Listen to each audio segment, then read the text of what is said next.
Isang pulubi ang nakatagpo ng isang passport sa isang abandonadong bahay at dinala ito sa mga pulis. Si Robert ay lumabas mula sa porch ng isang luma at medyo naaagnas ng bahay na gawa sa kahoy. Sa kanyang balikat ay nagdadala siya ng malaking bag na naglalaman ng mga basurang nahukay niya sa pinakamalaking kwarto ng kanyang bagong tahanan. Si Robert na kaka-22 lamang ay nakahanap ng maayos na masisilungan, dahilan para hindi na siya magbalik pa sa kalsada para doon matulog. Bata pa lamang ay wala na siyang pwesto na napipirmihan. Nagpapalipat-lipat din siya sa mga shelters pero nauuwi pa rin siya sa pagtulog kahit saan. Nabubuhay na lamang si Robert sa pamamasura at pangangalakal sa buong araw at nagpapasalamat na lamang ngayon na kahit papano ay meron na siyang matutulugan sa gabi. Ang mga lokal na mamamayan ng lugar ay tinitignan si Robert ng may pagka-interes dahil sa kabila ng kanyang kalagayan ay mukha naman siyang maayos at malinis. Kaya't nakakapagtaka, ang tanging nagiging indikasyon lamang sa antas ng kanyang buhay ay ang kanyang lumang damit, shorts at tsinelas. Bukod doon ay wala nang iba pa. Lagi din pala kasing pumupunta si Robert sa mga public bath ng mga pulubi na gaya niya kung saan siya nakakapaligo ng 2 beses sa isang linggo kaya't hindi siya maamoy, di gaya ng iba na katulad niya. Dagdag pa na nagagawa ni Robert na maglaba ng sarili niyang kasuotan sa tulong ng charity laundromat na tinatyaga niyang pilahin. Hindi mo talaga akalain basta ng isang ordinaryong mangangalakal lamang si Robert at pulubi dahil sa mga bagay na iyon. Sa kabila ng hirap ng sitwasyon na kinakailangang pagdaanan ni Robert sa araw-araw, ay nagagawa pa rin niyang maging tunay na masaya sa mga bagay na simple lamang para sa marami. Gaya ng pagdating ng tagsibol sa syudad at malinis na bote ng tubig na nagagawa niyang makuha ng libre sa isang lokal na water pump. Ang lalaki ay nagpahinga na lamang ng malalim. Dinadama ang amoy ng sariwang damuhan sa labas matapos itong matunawan ng makapal na nyebe mula sa nakalipas na taglamig. Ang buwan ng Abril sa kanila ay sadyang naging maganda. Sa kanyang pagbabalik sa isang banda ay bigla niyang naalala ang kanyang pagkabata. Kung paanong binabasahan siya ng kanyang ina noon ng fairy tale sa gabi bago matulog. Kung paano siya pagtimplahin ng mainit na gatas ng kanyang ina at paghandaan ng honey sa tuwing siya'y nagkakasakit. Diyos ko, napakatagal na pala na panahon. Bulong ni Robert sa kanyang sarili. Hindi naman talaga namuhay sa kalsada si Robert noong araw. Ay isa lamang siyang ordinaryong bata na mag-isang inaalagaan ng isang magandang babae na nagngangalang Betty. Hindi na niya nakilala pa ang kanyang ama at hindi na rin niya kailangan. Para kay Robert noon ay ang kanya ina lamang ang tangi niyang minamahal ng sobra at ang siyang pinaka-importanting tao sa kanyang buhay at wala nang sino man ang makakapagpabago noon. Si Robert at ang kanyang ina ay nabubuhay lamang noon ng simple at maayos. Si Betty ay nagtatrabaho bilang isang kindergarten teacher na tumatanggap lamang ng maliit na sahod pero nagagawa pa rin niyang mapangiti ang kanyang anak sa mga pamamagitan ng mga simpleng bagay gaya ng malambot na laruan at masarap na prutas. Ang edad na 7 ang pinakamasayang taon ng buhay ni Robert. Hanggang sa may magbago na lamang ang lahat. Si Tim ay nagtatrabaho lamang bilang karpentero sa isang lokal na faktorya. Pero nakagawa pa rin ito ng paraan para malambing ang kanyang ina. Walang ka-idea si Robert kung papaanong nagtagpo ang landas ng kanyang ina at ni Tim at kung saan. Madalas na itago ni Betty ang kanyang mga manliligaw sa kanyang anak dahil takot naman ito na magkaroon ng bagong lalaki sa kanilang buhay. Isang gabi, taglagas noon, si Tim dala ang isang bouquet ng matingkad na dilaw na rosas ang bumungad sa harap ng pintuan ng kanilang apartment. Dito lamang napagtanto ni Robert na ang kanyang ina ay nakahanda ng mahalin ng lalaki na yun. Sa panlabas si Tim ay mukhang ordinaryong lalaki lamang. May brown na mga mata, makisig na datingan. Kaya't hindi nagtataka si Robert kung paanong madali niyang nasuyo ang kanyang ina. Ang kanyang ina ay nahulog ng malala sa lalaki, katulad ng mga nasa fairy tale. Tanging sa magagandang mata lamang ng lalaki hindi maiwasang tanungin ni Robert. Hindi masabi ng bata kung ano, pero meron siyang kakaibang nararamdaman. Ramdam niya na ang lalaki na yon ay hindi ang klase ng tao na dapat pagkatiwalaan. Dahil bata pa siya noon, ay wala naman siyang nagawa para mapigilan ang kanyang ina sa pagpapakasal. Lalo't si Betty ay labis na ring umaasa na si Tim ay magiging mahusay na asawa at ama sa hinaharap. Isang lalaki na magsisilbing protektor ng kanilang bubuuing pamilya. Gayunpaman, sa mga unang araw pa lamang ng pagsasama ni Tim at Betty ay ipinakita na agad ng karpentero ang kanyang tunay na pagkatao na malayo sa kanilang inaakala. Matapos ang kasal ay hindi na naitago pa ni Tim ang realidad na nagsiselos siya sa kanyang asawa. At sa lahat ng miyembro ng kanilang kasarian, kabilang narito ang kanyang stepson. Nagsiselos si Tim kung paanong mas binibigyan ng oras ni Betty ang kanyang anak kesa apeksyon ang kanyang asawa. Lalaki siyang laging nagtatago sa palda mo? Hindi siya lalaki bilang isang tunay na lalaki sa ginagawa mo. Ano bang pinagsasasabi mo, Tim? Napapakamot naman sa inis si Betty. Bata pa si Robert. Nasa 2nd grado pa lang siya. At ang lahat ng bata sa ganyang edad ay nangangailangan ng tulong at atensyon sa kanilang magulang. Seryosong tura ni Betty sa kanyang asawa.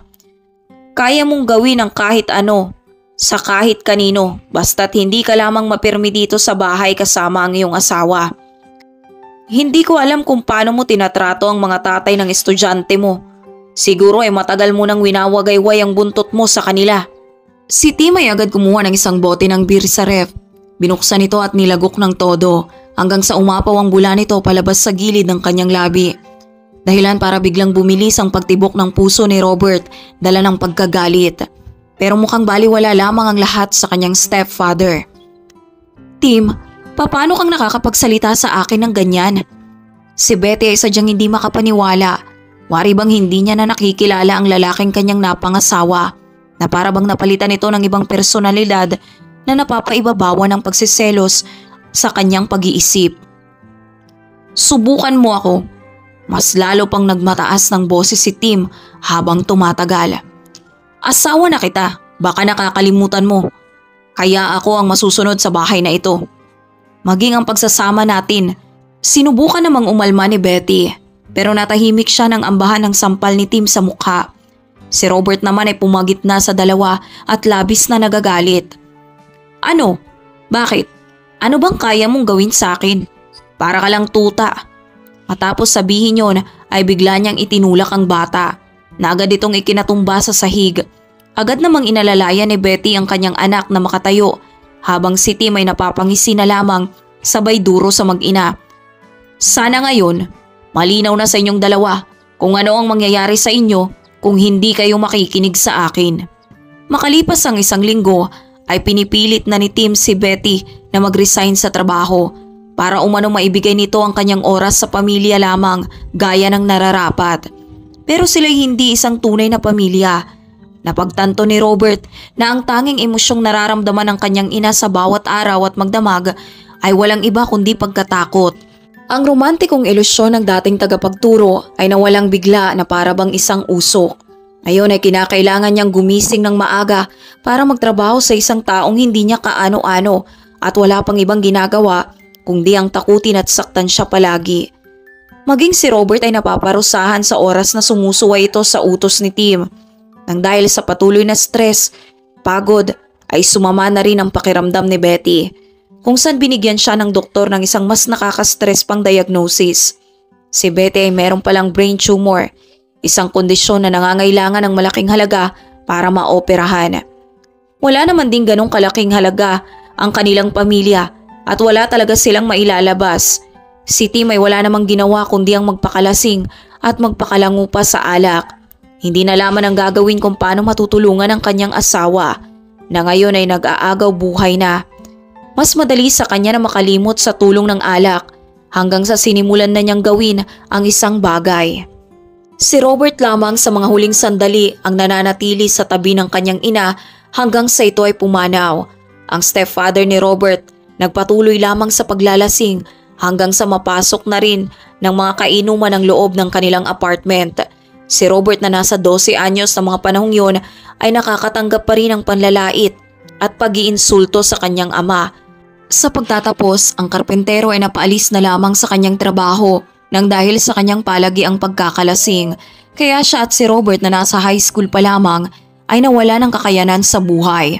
Si Tim ay nababayaran ng maliit na benepisyo sa kanyang pagkawala sa trabaho at ilang halaga bilang isang single parent.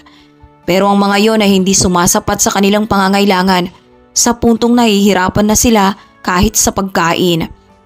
Isang beses dahil sa pagkawala ni Tim sa katinuan ay nagawa na nitong palayasin si Robert at hayaan na lamang na magpagala-gala sa kalsada na para bang isang kuting. "Lumayas ka na dito. Wala kang silbing bata ka." Malakas na tura ni Tim kay Robert habang ito ay tinutulak. Si Robert naman ay sumigaw pabalik kay Tim na nagsasabing, "Alam mo ba kung anong maaapektuhan dyan sa ginagawa mo? Yung atay mo. Mapapahamak ka lang kung iinom ka araw-araw." Nagsuot na lamang din si Robert ng jacket dahil ang buwan ng Oktubre sa kanila ay naging napakalamig ng sobra. "Matuto ka dyan sa labas. Matutunan mo na dapat susunod ka lang sa nakakatanda sa'yo at huwag kang sasagot." Pahayag pa ni Tim sabay padabog na isinara ang pintuan ng apartment. Kaswertihan naman na may sariling susi noon si Robert dahil hindi niya kakayaning manatili sa labas ng gabing iyon.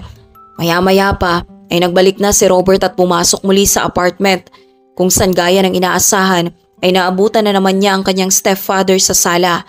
Nakaratay sa sofa, humihilik habang hawak ang isang bote ng alak.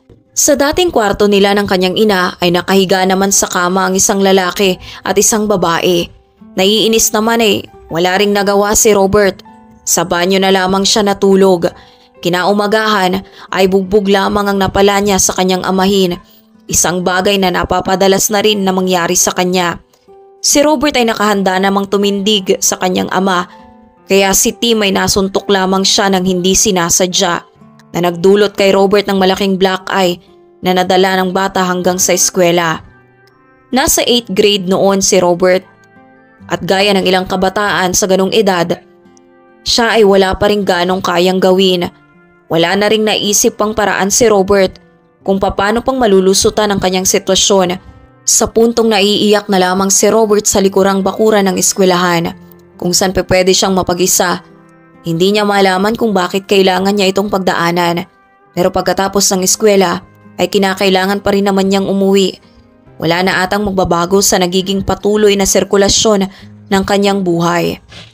Si Robert ay isang gwapo at matalinong bata na laging nakakakuha ng A's at B's sa kanyang grado na sadyang hinahangaan sa kanya ng kanyang mga guro. Marami na din ang nakakaalam sa kanilang lugar tungkol sa ginagawa ni Tim sa kanyang anak-anakan kung papaanong nalululong siya sa bisyo ng alak. Pero wala silang magawa na kahit si Tim ang tumatayong guardian ni Robert ngayon ay hindi pa rin nagagawang maka-attend sa mga school meetings. Sa kabila ng lahat, kahit ganun man kasamang bagay ang pumapagitna kay Robert at sa kanyang amahin, ay di naisip tumawag ng pulis ni Robert kahit minsan. Ayaw niya kasing mauwi lamang sa isang orphanage matapos ang eskwela. Nang mag-edad 16 at nalalapit ng makagraduate ay isang bagong trahedya ang nangyari sa kanyang buhay. Isang araw habang si Robert ay nasa eskwela, si Tim ay nakalimutan ang isang mangkok ng sabaw sa may gas stove dala ng pagkalasing. Ito ay nagresulta sa malaking pag-apoy ng kanilang kusina. Na hindi lamang sumunog sa buong apartment kundi sumunog din sa stepfather ni Robert na nakatulog din pala ng mga sandaling iyon.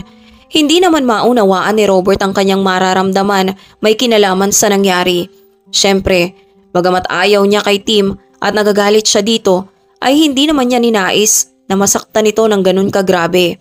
Sa kaparehas na panahon ng kanyang puso ay napag-alaman ni Robert na ganito lamang talaga matatapos ang lahat.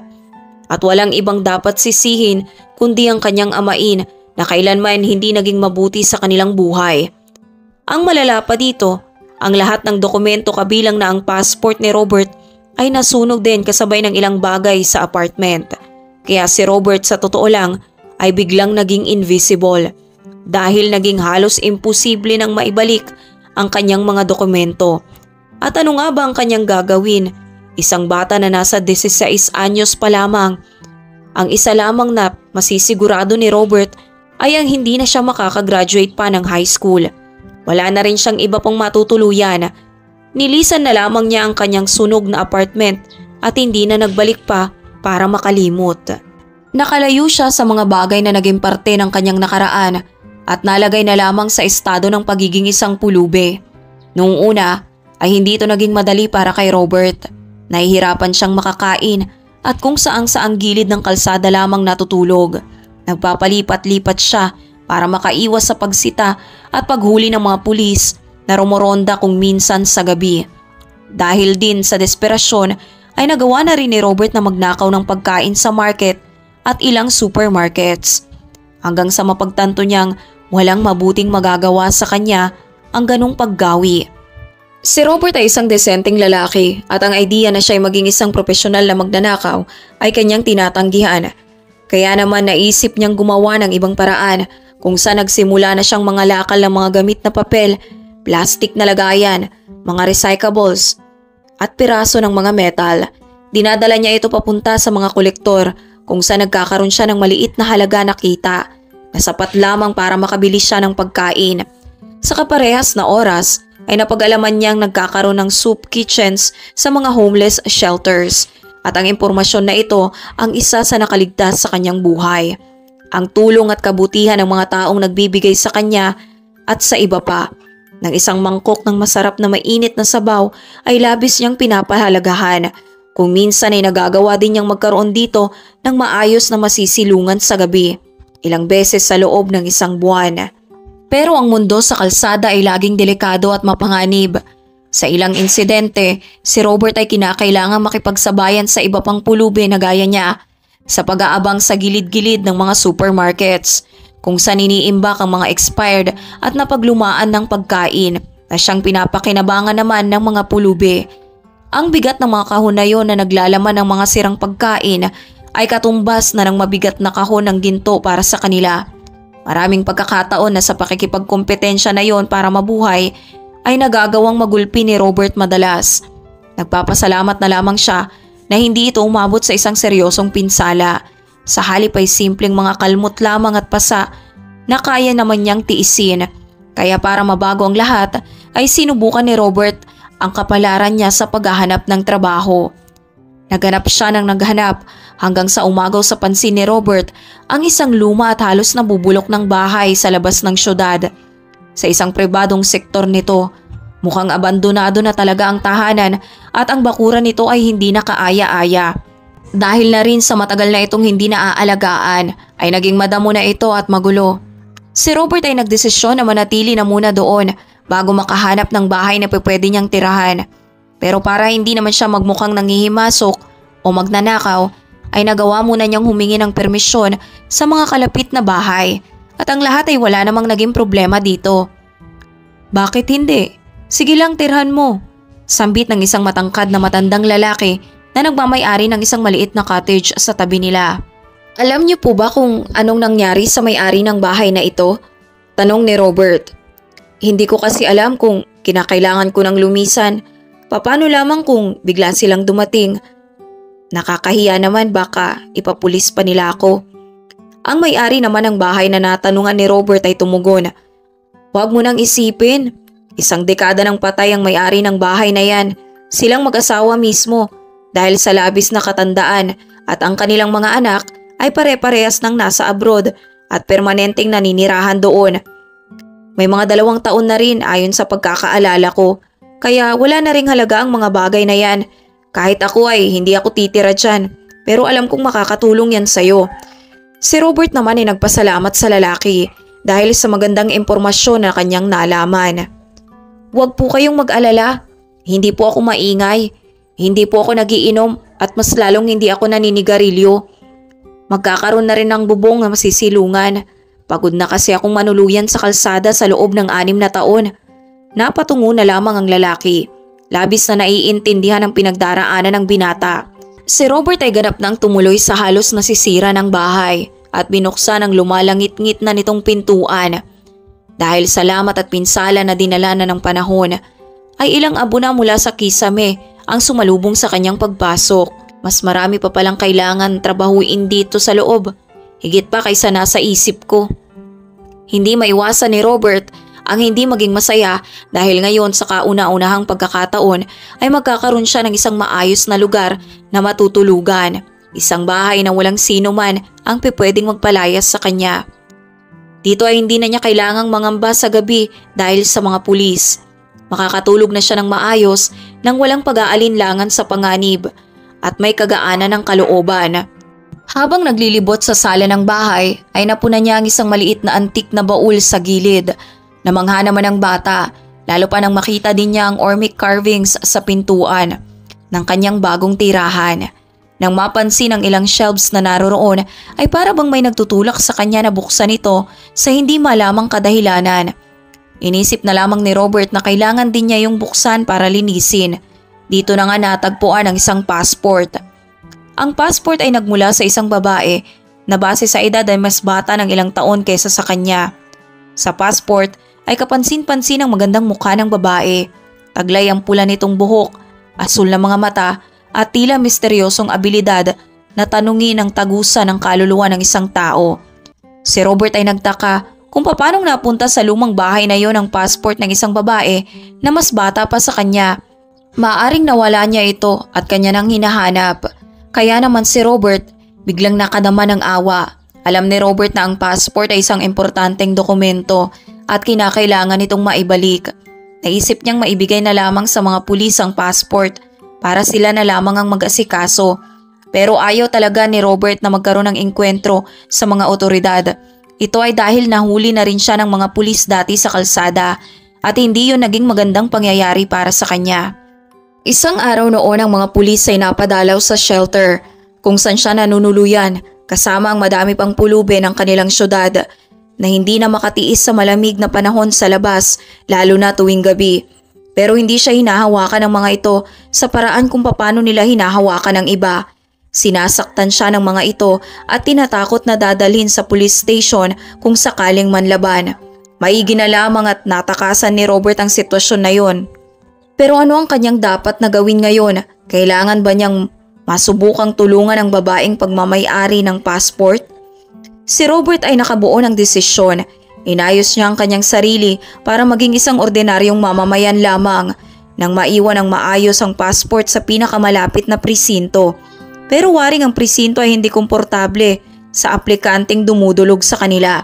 Ang lalaki na nasa oras pa ng kanyang tungkulin ay waring nagkaproblema sa paglapit ni Robert sa kanya. Nag-aaksaya ka lang ng oras. May kalumaan na yung passport. Kaya malamang kung sino man ang nakawala niyan ay nagpagawa na ng bago. Paano pong luma? Base po sa detalye ay nung nakaraang taon lamang ito na i-issue. Ako pa ba ang tinuturuan mo? Masyado kang nagmamarunong, Totoy. Malamang naman na umasa ka lang ng rewards sa may-ari niyan. Kaya mo gustong isauli. Nagkukunwari ka pang mabait. Sa kasagsagan ng eksena ay biglang dumating ang head ng division na sa hindi malamang dahilan ay waring nagpaalala kay Robert sa yumao niyang stepfather na si Tim. Hindi dahil sa itsura kundi dahil sa kaparehas na pagkilos at pag-uugali ng investigador. Lumapit ng maangas ang lalaki sa harapan ni Robert at ito'y tinitigan mula ulo hanggang paa. Sabay tanong niya sa bata nang may pagkangisi. O bakit bata? Susuko ka ba? Anong kaso mo? Baka ninakaw mo yan.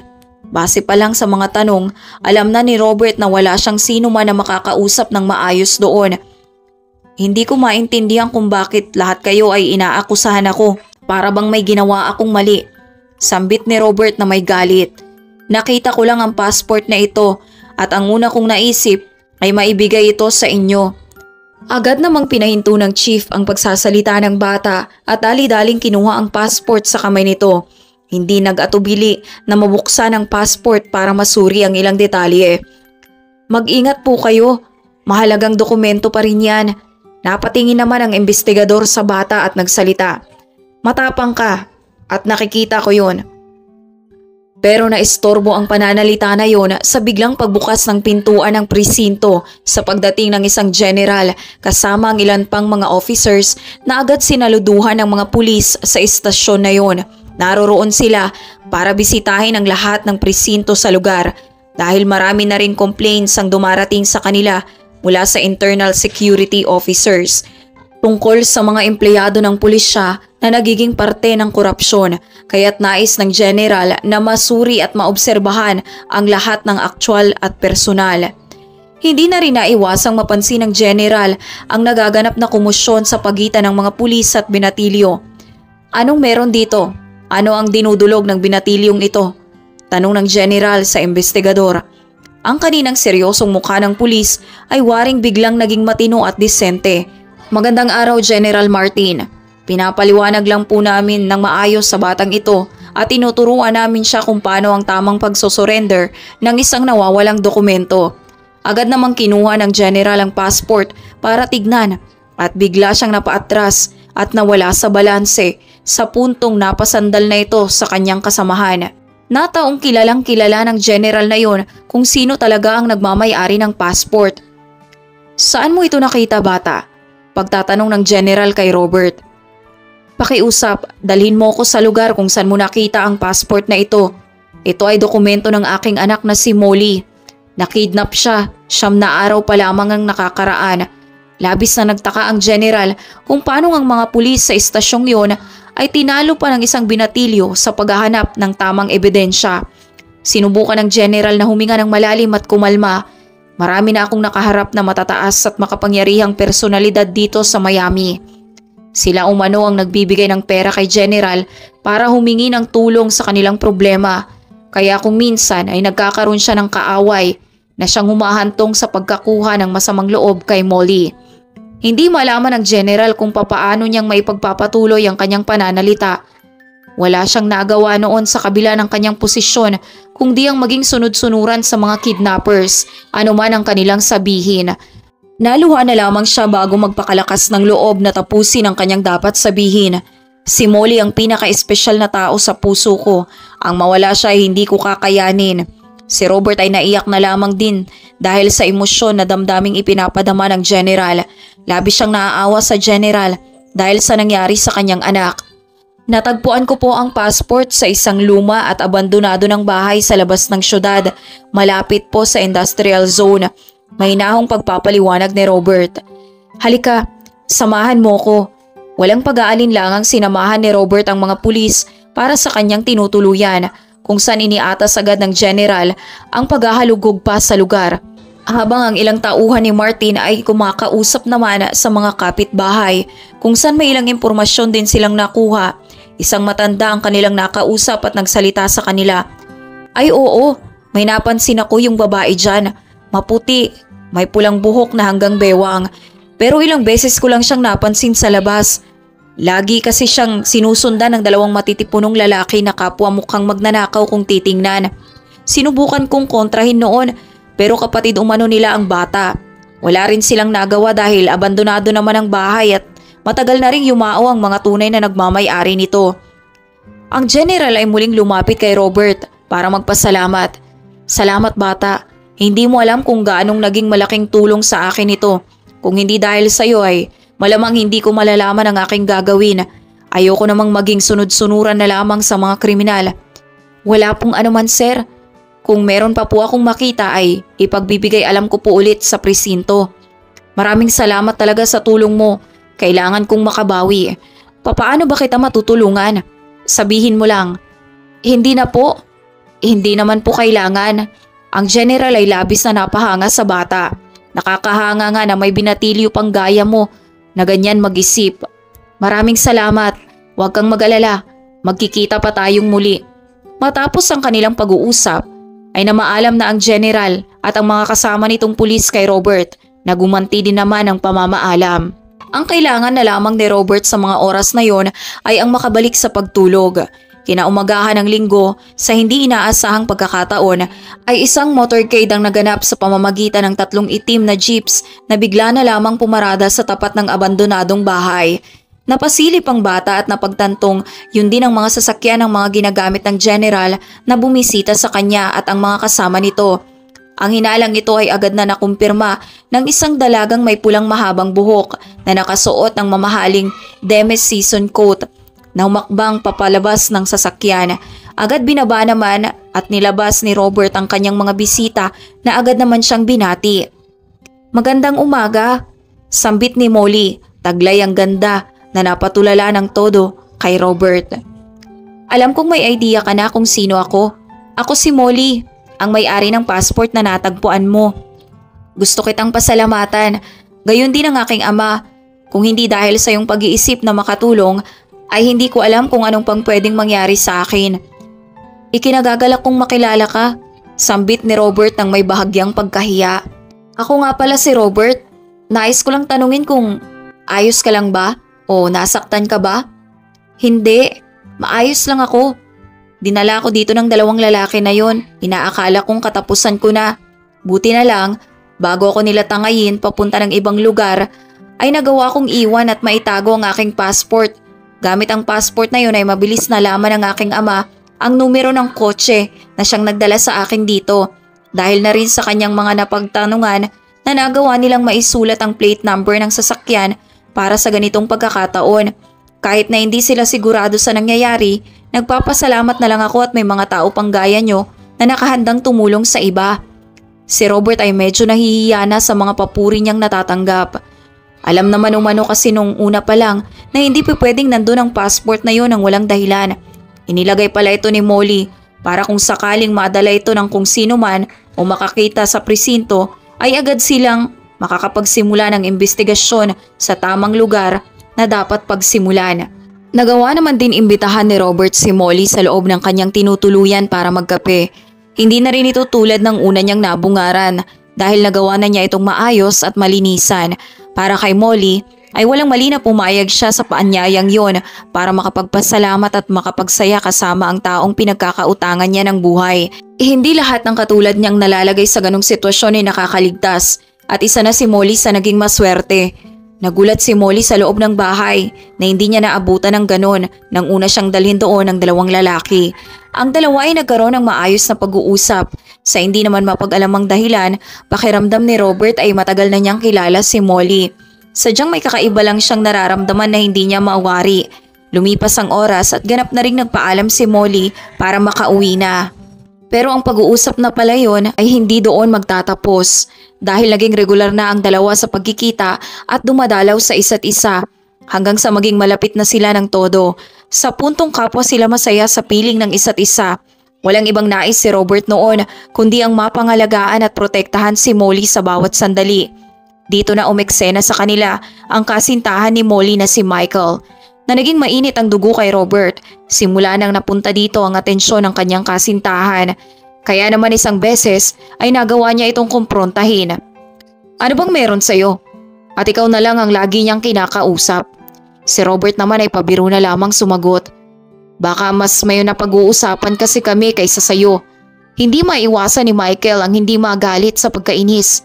Ano ba naman yan, Molly? Hindi mo din naman alam kung gaano ako nag-alala nung kinidnap ka. Pero huwag ka naman magpakababa ng ganyan. Wala sa level mo ang lalaking yun. Ano pang pinagsasasabi mo? Matinong lalaki si Robert. At isa pa, mas nakaka-interes siyang kausap, hindi gaya mo. Si Michael ay anak ng isang major. Kahit na magiging malaking kapakinabangan kay Molly ang makasama sa kanya, lalo na sa kanyang karir, ay waring lumalayo na ang loob niya dito. Mas lalong nag-init si Michael sa galit, kaya nakabuo na lamang ito ng isang masamang plano. Sa isang madilim na parte ng kalsada, malapit sa inuuwian ni Robert, ay inabangan ito ni Michael at ng kanyang mga barkada. Sinubukan naman manlaban ni Robert pero hindi niya nakayanan ang kanilang dami. Pinagugulpi siya ng mga ito ng todo at iniwang duguan. At hindi dyan nakontento si Michael dahil nagawa pa nitong sunugin ang tinitirahan ni Robert. Ang magbabarkada ay mabilis na nakatakas, habang ang mga taga doon ay mabilis namang naalerto sa nangyari. Namulat na lamang si Robert sa ospital at hinang-hina sa dami ng natamo niyang pinsala. Alam ni Molly kung sino ang may kagagawan ng lahat kaya't agad niya itong sinabi sa kanyang ama na agad ding sumugod sa hospital. Naroroon naman si Michael na waring nagpapatay mali siya na agad kinumpronta ni Martin. Malapit ang loob ni Martin sa binatilyo at hindi niya matanggap na nagawa ito ni Michael na labis pa naman niyang pinagkakatiwalaan. Ang lalaking may ganitong klaseng pag-iisip at pagkilos ay hindi nararapat sa kanyang anak. Ano Michael? Hari ka na niyan? Gusto mong magbida? Sige, pagbibigyan kita. Kapag may nangyari kay Robert, tandaan mo to, gagawin ko ang lahat ng magagawa ko. Mabulok ka lang at ang mga barkada mo sa kulungan. Tandaan mo yan. Si Michael ay natahimik lamang at hindi na sumagot pa. Tanging ang umeksena lamang ay ang doktor na nagsabing kinakailangan ni Robert na masalina ng dugo agad-agad pero nangangailangan sila ng espesipikong blood type na isasalin. Lingid sa kaalaman ni Martin na dito niya matutuklasan ang isang bagay na hindi niya kailanman aakalain. Nang magpresenta kasi ng test si Molly para makapag-donate ay lumabas na iisa ang kanilang blood type ni Robert. Isang blood type na bibihirang mahanap kung tutuusin na para bang hindi talaga nalalayo ang kanilang lahi o nakatadhana lamang talaga ang lahat. Dala ng pagtataka at pagka-interes na rin, kasabay ng test ay nagawa ni Martin ang isang DNA. Isang linggo ang makalipas matapos masalina ng dugo at maging maayos ang kalagayan ni Robert na nagpagaling lamang ng mga sugat ay halos nanlambot naman si Martin sa kanyang napag-alaman. Si Robert ay kanyang anak, malamang sa babaeng karelasyon niya dati na si Betty na agad din naman itong nakumpirma kay Robert. Simula ng araw na yon ay naging malinaw ang lahat sa tatlo kung bakit ganun na lamang ang nararamdaman ni Molly at Robert sa isa't isa at kung bakit ganun na lamang naging magaan ang loob ni Martin sa binatilyo nung una niya itong makita. At ganun din naman ito sa kanya. Sadyang naitadhana ang lahat sa paraang hindi nila mapaniwalaan. Si Molly ay nagawang mailigtas ng kanyang kapatid na nagawa din naman niyang mailigtas na nagresulta sa paglabas ng katotohanan na hindi nila inaakalang iiral. Masaya na rin sila sa nalaman. Ngayon ay mas may dahilan sila na mas mahalin pa ang bawat isa bilang isang tunay na pamilya. Hindi lamang magkakatahanang muli si Robert kundi magkakapamilya pa sa ngayon. At si Molly naman ay magkakaroon na ng kapatid na dati pa niyang pinapangarap. Si Michael at ang mga barkada nito ay nagawa pa ring ipakulong ni Martin at magbayad sa kanilang kasalanan sa tulong na rin ng mga saksi na nakakita sa pangyayari. Sana ay magustuhan niyo ang kwentong ito. Maraming salamat po.